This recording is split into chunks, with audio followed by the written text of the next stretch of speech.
I am a 33 years old female, and I have had fertility issues for the past couple of years with my husband. He's 35. We went through with consultations, and while we had very promising results for treatment, the cost did give us pause. It wasn't that we couldn't afford it, we just weren't at the point yet where we were willing to pay. I discussed it with my husband and we were both fine with the idea of adopting.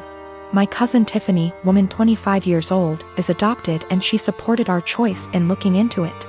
However, this was a couple of years back, and during that time Tiffany was reunited with her birth parents, and she's been acting pretty hurtful to my aunt and uncle since then. She keeps making posts about how happy she is to know where she comes from and is happy about being reunited with her real family. She even talked about having her birth father walk her down the aisle as a chance to make up for lost time. Obviously, my uncle was very hurt about this, but when he voiced it, Tiffany got defensive. She called my uncle selfish, how this was about her, and that he knew what he signed up for when raising someone else's kid. Before the pandemic, Tiffany moved closer to where her bio mother lived so they could make up for lost time. And Tiffany kept making post after post about all the fun she was having meeting relatives, and how she called back / video chatted with each of her bio parents multiple times a week. Meanwhile, she barely texted back my uncle and aunt once a month. I could tell how heartbroken my aunt and uncle were, but tried to give Tiffany her space, and the few times they said anything she accused them of being selfish and unsupportive. I think the biggest thing that broke them was when Tiffany promised to come by for my aunt's birthday and was even given the money to travel to them, but then never showed up. She called literally the day before to say that her bio mom had an emergency so she wasn't going to make it, but didn't give back the money. I am completely disgusted by Tiffany's behavior, and while I haven't completely ruled out adoption entirely, I did want to give medical-assisted conception a try. My husband supported this, and we are now currently expecting. After we made our announcement, Tiffany messaged me asking why I would spend thousands on creating a child when I could help one who already existed. I tried to play it off, but Tiffany kept pressing and calling me a bad person when there are so many children who desperately need a home, and overpopulation. It got to the point where she was pissing me off, and I just came clean and said that her behavior towards the people who loved and raised her was the reason.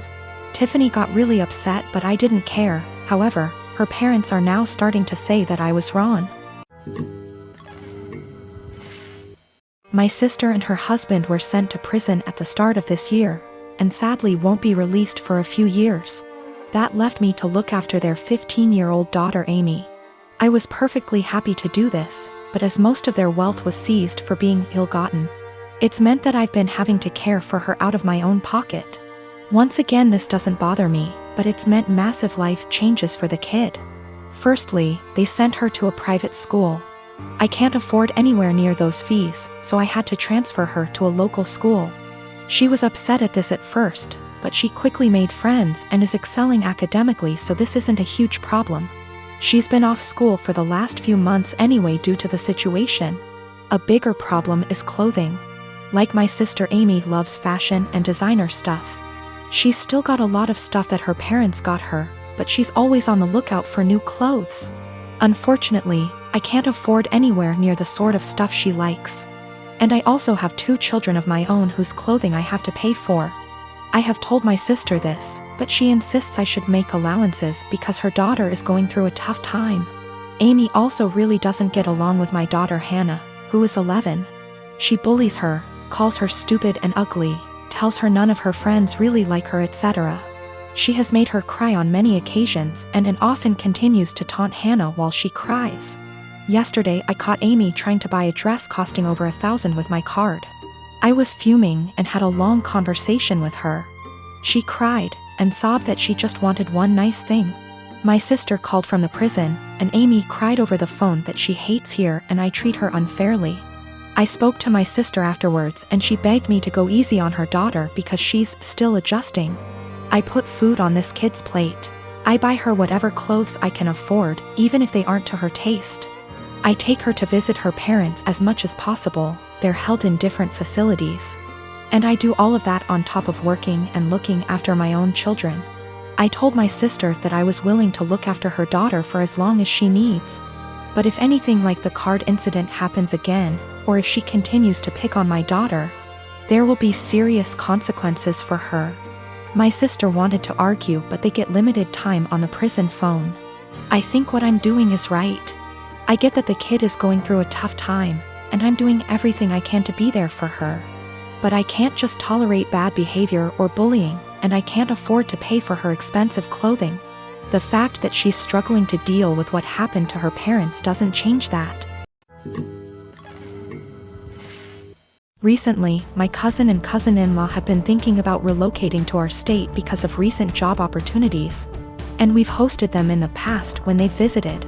The first time they stayed with us, before my son was born. My nephew seemed to develop a strong attachment to my wife and always wanted to be near her.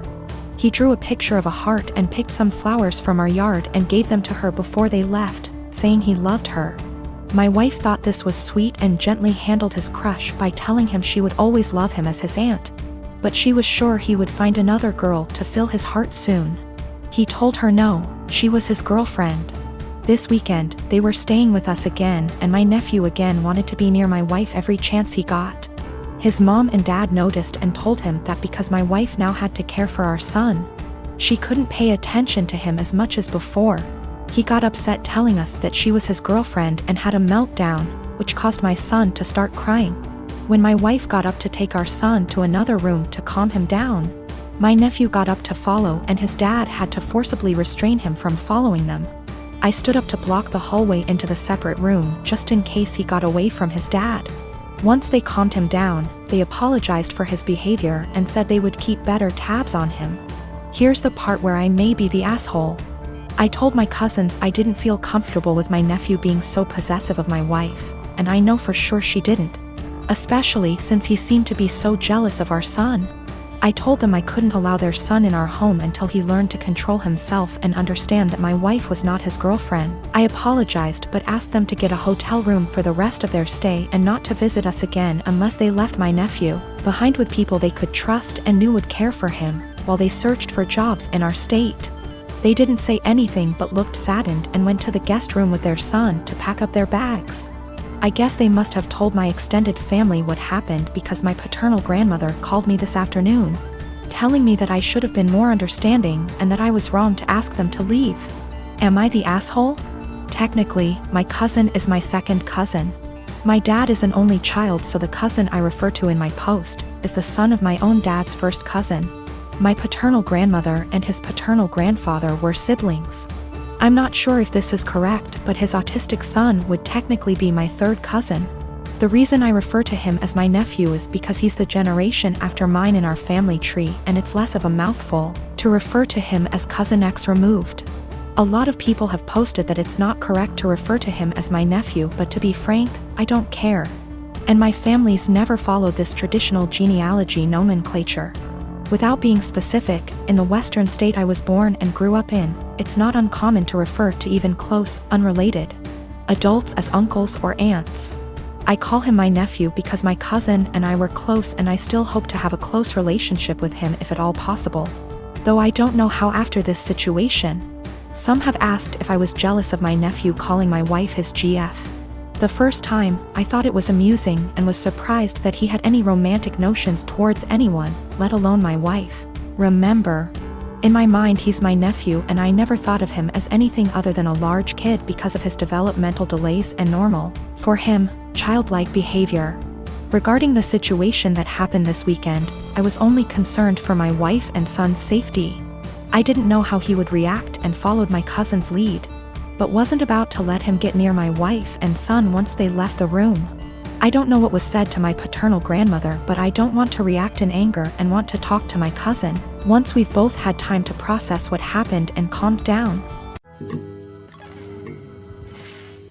I'm in a relationship with a guy who also works in tech. He makes $68K and I make $130K. I am a mechanical engineer at a robotics startup. He works at a more stable job doing programming at a large company. He brought me to meet his friends at a party and they asked me about myself. His friends mostly work in tech too and talked about themselves in terms of their jobs. I told them I'm an hiker, I do archery, I love road trips and camping and riding dirt bikes, etc. Basically talking about my hobbies because work is just a way to get paid to do the shit I love. It's not how I define myself, and it doesn't come to mind when someone wants me to tell them about myself. One of his friends asked about work and I said, oh gosh, I don't want to talk about work at a party. Spent my whole day sweating my ass off in 95-degree heat trying to replace this busted ass motor just to find the replacement. I wasn't lying or trying to downplay that I have a good job, that really is how I spent my day. And I wasn't in the mood to talk shop at a party. Some other conversations came up casually that probably also made me seem poorer, like me saying that car dealership repairs were a ripoff, and telling my boyfriend that my childhood neighbor's trailer caught on fire and I was gonna visit and help her out. I wasn't doing it on purpose, I was literally just talking about my life, but I guess I gave the impression I was poorer. It got later in the night, everyone was getting drunker, and some of his friends, not close ones though, were making jokes about me growing up in a trailer and being a gold digger, and being ready to jump to a richer guy. Really misogynistic shit honestly, since they don't even know me and seem to just assume all girls are good diggers. He didn't say anything. He later said it was because he'd smoked weed and gets quiet and has trouble carrying on a quick conversation when he's high. But regardless, I felt hurt he didn't say anything. I got irritated with his friends and asked, now why the hell would you say that when I make twice what he does? His friends went quiet for a second and I continued, there ain't no gold to dig here, not with him or anyone at this party. So do y'all think I'm cheap, or do y'all think? My boyfriend wanted to leave the party shortly after and he was pretty upset with me for telling everyone I make twice what he does. I said I would have held my tongue if he'd checked his friends himself. But he didn't say anything, so I wasn't about to let them talk to me like that. He said it was humiliating and now everyone thinks I'm a. And I flippantly said at least they know I'm a rich. He was angry I embarrassed him when I spoke up. I was angry I had to say anything at all because his friends were talking shit, so it should be on him to check them.